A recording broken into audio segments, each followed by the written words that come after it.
Cette semaine, des sites WordPress peuvent être compromis, de faux installateurs Zoom cachent des malwares, des outils d'IA présentent des failles critiques et même les réseaux d'eau sont ciblés.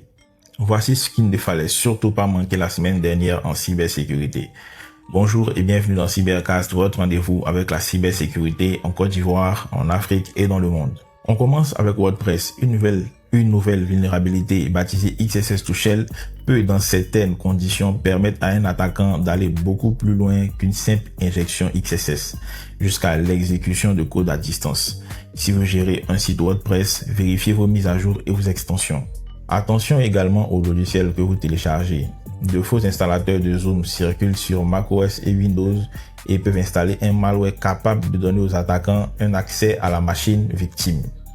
Téléchargez toujours vos logiciels depuis leur site officiel.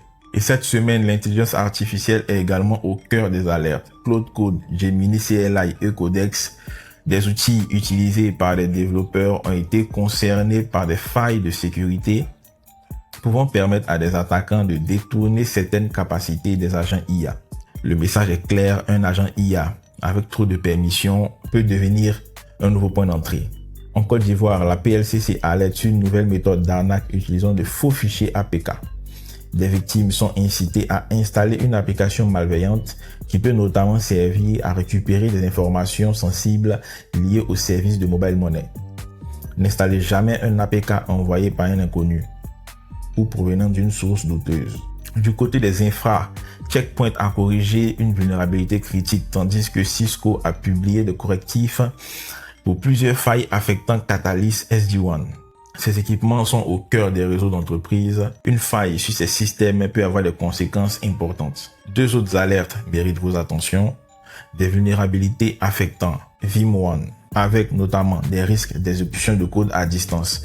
Et côté développeur, le gestionnaire de paquets NPM a été touché par une attaque de supply chain impliquant des paquets malveillants. Une seule dépendance compromise peut contaminer toute une chaîne logicielle. Enfin, Interpol alerte sur l'évolution des cyberattaques utilisant l'intelligence artificielle.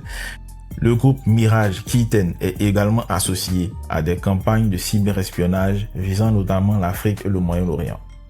Et les États-Unis, les réseaux de distribution d'eau restent eux aussi une cible pour les cyberattaques. C'était Cyber Echo. N'hésitez pas à vous abonner et à bientôt.